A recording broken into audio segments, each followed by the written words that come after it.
In today's world, generally, there is always an expectation. When somebody reaches out or helps others, they always expect to get something back in return. And therefore, we see that in this kind of fast competitive world, this kind of ideology, this kind of thinking is becoming very common day by day. But if you look at the gospel values, we see that we are told that we must do without any expectation. And it is here that I want to present a concept before you all, and that is giving without giving. It basically implies doing things without expectation, without the intention of getting anything back in return. In other words, it refers to doing something wholeheartedly for the betterment of the person. And this is exactly what the gospel invites us to do things for the betterment of others and to do it from the bottom of our heart. Today's readings will also tell us the same thing. In today's first reading from the letter to the Philippians, Paul tells the people that they need to look out for the well-being of one another. Similarly, in today's gospel passage, Jesus will tell the people that they need to do things without the intention of getting repaid. They need to do it for the betterment and the well-being of others. And therefore, as we read today's gospel passage, we find Jesus saying, "You will be blessed because they cannot repay you." What does this mean? And how can we understand this in our context? Let's find that out during today's episode of Tea Time with the Word.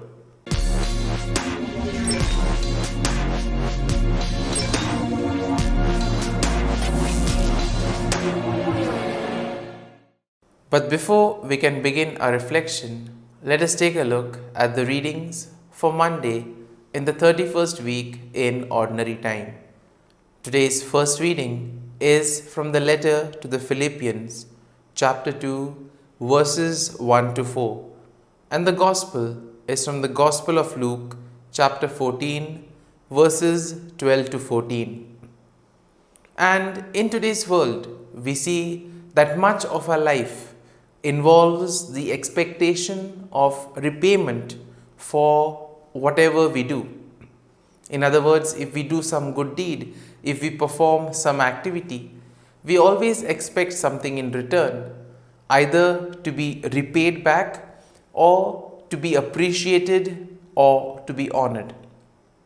And sometimes these expectations can also lead to disappointment when we expect one thing but the desired expectation is not met.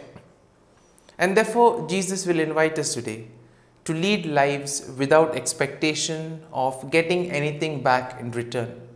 It is only then that one can wholly experience the happiness of giving without having any expectation of receiving back. It is only then that you will be satisfied that you have done something wholeheartedly. And our relationships are more or less like the barter system. It is like, I do this, but I expect you to do this back in return. But Jesus wants us to follow Him into a more redemptive purpose in our relationships. We see that Jesus challenges us to bless, benefit, and befriend those who cannot repay us for our interest, concern, and kindness.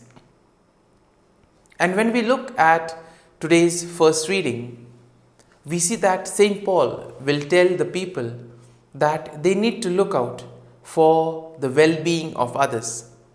He concretely tells them, do nothing from selfish ambition or conceit, but in humility count others more significant than yourselves. In today's world, we see that every activity has some intention or the other. And therefore, even though we may do good deeds, there is always something at the back of mind. Either we want to get honor, either we want to be seen and praised by others, etc. And when the intention of doing something is not good, we see that the whole activity tends to lose its purpose.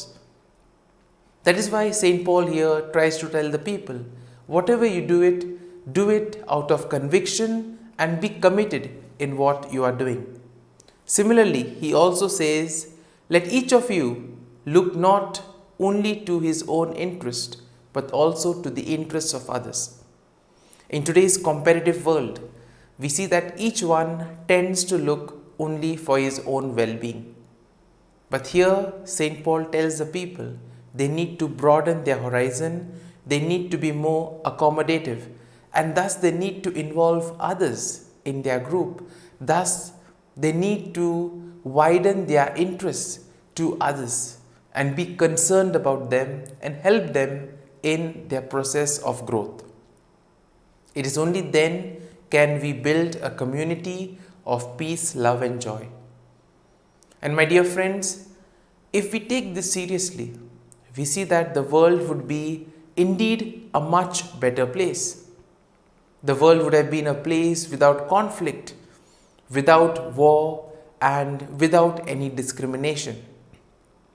But this takes practice, it takes patience and it takes a great deal of commitment.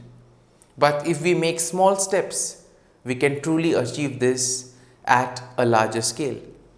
And therefore, St. Paul will invite the people in whatever they do to be concerned about the others, to keep in mind the welfare of others and the overall common good. Returning back to today's gospel passage, we see that Jesus gives voice to those who are voiceless and he addresses an urgent appeal. He asks us to open our hearts and to make our own the sufferings and anxieties of the poor, the hungry, the marginalized and the refugees, those who are defeated by life, those who are rejected by society and by the arrogance of the strong. These are the people who are in need and they cannot repay us.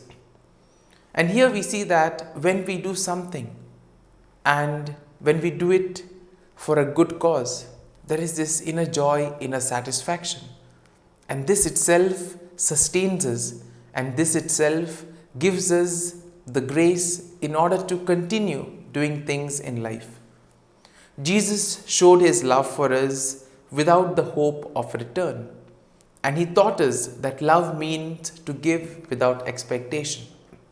If you look at the life of Jesus, if you look at the life of Mary, they all gave without having any expectations. When Jesus gave his life for us, he did not have any expectations. He said that he wanted us to change. But again we see that there was this whole element of freedom given to man, either to follow or not to follow the gospel values. And therefore we see that it is because of this giving without expectation that Jesus was able to redeem humanity of all the sins of humanity. And therefore, similarly, when you look at the life of Mary, she had to undergo so much suffering, so much pain. But still we see that in spite of all the hardships, she was able to say yes to the Lord. And this was because of this attitude of giving without expectation. Today's world will be a much better place if we can give without expectation, if we can think about the betterment and the well-being of others. And so when we reflect on today's readings, let us pray for this grace, that we too may devote our lives to the betterment and the well-being of others, and thus we may truly help Jesus in building a kingdom where there is peace, love and joy. Amen.